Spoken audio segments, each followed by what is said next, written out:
Hey friends. Hey, today I want to talk with you about some straws and some sticks. Straws and sticks is what we're going to talk about today.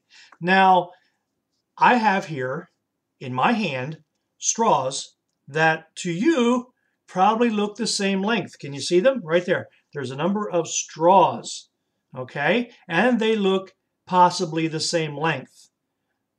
But what you can see is that they're behind my hand, and if I turn them around and show you, they're all straws of different lengths, and I have them taped together here just so I don't drop them and make a mess because it's easier for me to hold them together. So these are straws that are of different lengths, but if I hold them like this, they all look the same to you, don't they? So what am I going to use these for? Well, I thought maybe I could make an instrument.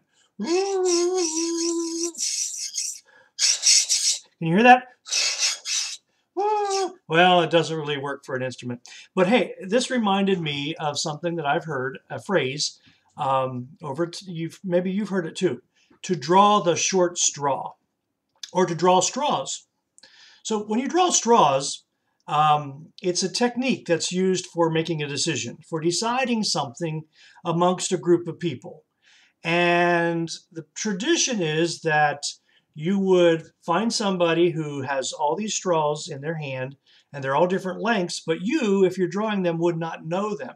And let's say you're drawing the straw to see who's going to do a task that nobody else wants to do. So everybody picks a straw. What they can't see is that they're different lengths. They can only see the tops. And then they find that they've pulled the short straw, which may mean that now they have to do the task that nobody wants to do. So we could say, like, I drew the short straw when it came to cleaning up after our shift last night.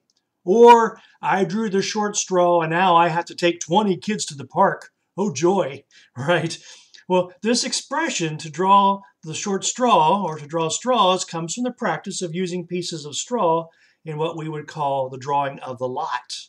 Now, in olden days, straw was used, not drinking straws like I have here, but straw like you would find in the field or in the barn. But the same concept, they would be different lengths. One person would hold several pieces of straw with these ends poking out. Everybody else would draw a piece of straw and find out who draws the short straw in order to do the task. You've drawn the short straw. Now you're going to have to work on Christmas Day. There's another phrase that has a similar meaning, and it is to get the short end of the stick.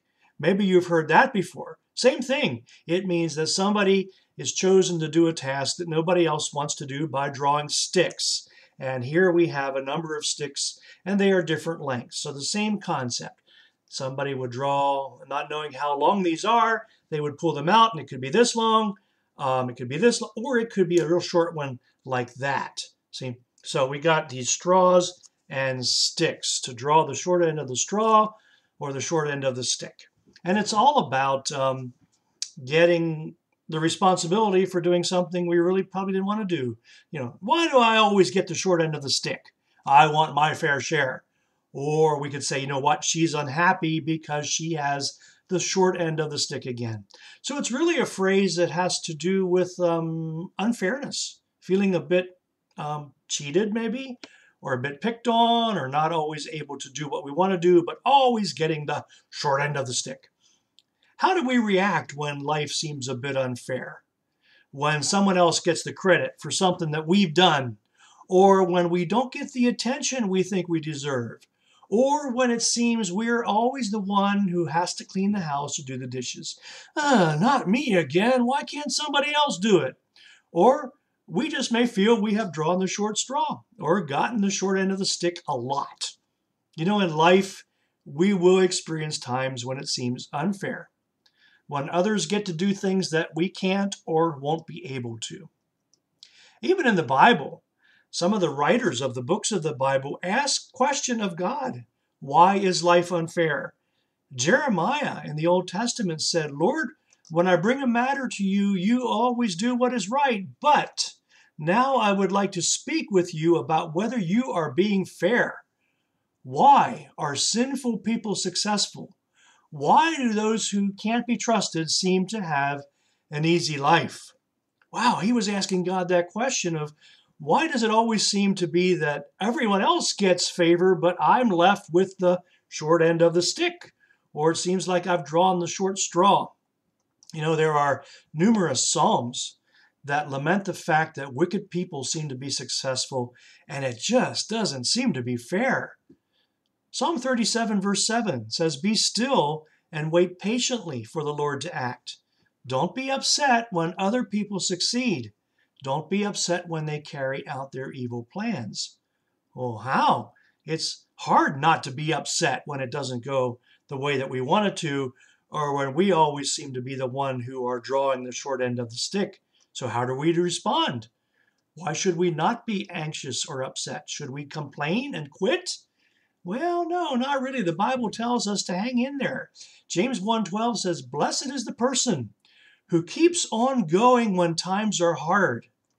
After they have come through hard times, this person will then receive a crown, and the crown is life itself. The Lord has promised it to those who love him." Good words telling us to stick it out, knowing that life may seem unfair, but God will take care of you. Hebrews 6:10 says, "God is fair, and he will not forget what you have done. He will remember the love that you have shown him, and you showed it when you helped his people, and you show it when you keep on helping them." So let's remember that sometimes we get caught up in pleasing others, okay? And sometimes we want to please others more than we really should, and we forget that God is in control, and maybe the things that we feel are being or that are unfair to us are really things that God is working for our good. Let's remember that it's more important to please God than trying to please those around us. Colossians 3:23 says, "Work at everything you do with all your heart. Work as if you were working for the Lord, not for human masters." So even on the days that it may seem that you're drawing the short straw or the short end of the stick, those are tasks perhaps that God is asking you to do with all your heart, to do it willingly and graciously, and to be kind to others in the process. Oh, we have so much to learn about what it means to live for God. But I hope that today you are experiencing a day that's filled with goodness, a day that's filled with joy, and you know it, I always wish for you a day that's filled with peace. Have a good one.